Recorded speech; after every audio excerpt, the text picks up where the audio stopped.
এই ভিডিওতে একটা গুরুত্বপূর্ণ টপিক লিনিয়ার স্পেসিং নিয়ে আলোচনা করব। গত ভিডিওতে আমরা কোলন অপারেটর ইউজ করে ওয়ান ডাইমেনশনাল ম্যাট্রিক্স বা একটা ভেক্টর কিভাবে ক্রিয়েট করতে হয় সেটা দেখেছিলাম। ফর এক্সাম্পল, আমি যদি w is equal to 1 to 10 পর্যন্ত ভ্যালু নিয়ে একটা ভেক্টর ক্রিয়েট করতে চাই, সিম্পলি আমরা 1 থেকে 10 পর্যন্ত ভ্যালু ইনপুট না দিয়ে 1:10 ইউজ করতে পারি, অথবা আমরা ইন্টারভাল দিয়েও ইউজ করতে পারি। যেমন 1 থেকে ইন্টারভাল হবে 0.5 এবং 10 পর্যন্ত আমরা ভ্যালু নিতে চাচ্ছি, সেক্ষেত্রে এরকম একটা কমান্ড দিলে, অর্থাৎ 1 দেন কোলন দিয়ে আমাদের ইন্টারভাল দেন আমাদের লাস্ট ভ্যালু, এভাবে আমরা কোনো একটা ভেক্টর ক্রিয়েট করতে পারতাম। তো কোলন অপারেটরের মতো আমাদের আরও একটা কমান্ড রয়েছে, সেটা হচ্ছে লাইন স্পেস।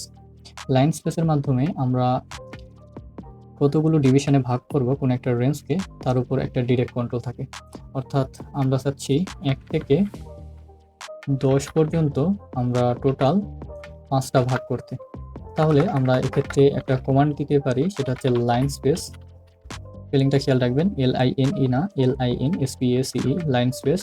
দেন আমরা চাচ্ছি 1 থেকে 10 পর্যন্ত টোটাল 5টা ভাগ করতে। তাহলে আমরা লিখব প্রথমে ইনিশিয়াল যে ভ্যালু রয়েছে সেটা, তারপরে ফাইনাল ভ্যালু, এবং আমরা টোটাল কতটা ডিভিশন করতে থাকি সেটা দিব। তাহলে আমরা এটা লিখে যদি ইন্টারপ্রেস করি, তাহলে আমাদের টোটাল 1 থেকে 10 পর্যন্ত 5টা ডিভিশন সহ একটা ভেক্টর ক্রিয়েট হয়েছে। তো চাইলে আমরা এটা একটা ভেরিয়েবলের মধ্যে স্টোর করতে পারি, যেমন a ইজ ইকুয়াল টু এই কমান্ডটাই দিতেছি, লাইন স্পেস দিব, লাইন স্পেস 1 থেকে 10 পর্যন্ত আমরা টোটাল কতটা ভাগ করছি, 5টা, আমরা এবার 6টা ভাগ দিই, এটা বাড়াই দিলাম।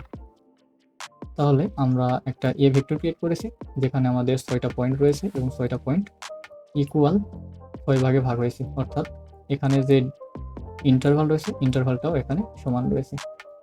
আমরা চাইলে আরও একভাবে করতে পারি, বি ইজ ইকুয়াল টু, আমরা চাইলে ইন্টারভাল সংখ্যা উল্লেখ না করেও করতে পারি, যেমন 1 থেকে 100 পর্যন্ত আমরা দিয়েও এই কাজটা করতে পারি।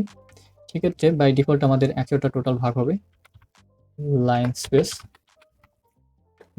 1 থেকে 100 পর্যন্ত যদি দিই, অর্থাৎ আমাদের ইন্টারভাল সংখ্যা উল্লেখ না করলে আমাদের টোটাল 100টা ভাগ হবে। যেমন 1 থেকে 100 আমরা যদি ইন্টারপ্রেস করি, তাহলে দেখতে পাবো আমাদের বি ভেক্টর ক্রিয়েট হয়েছে, যেখানে আমাদের টোটাল 100টা পয়েন্ট রয়েছে। তো লাইন স্পেস আমাদের খুব বেশি হেল্পফুল হবে যখন আমরা কোনো প্রোগ্রামে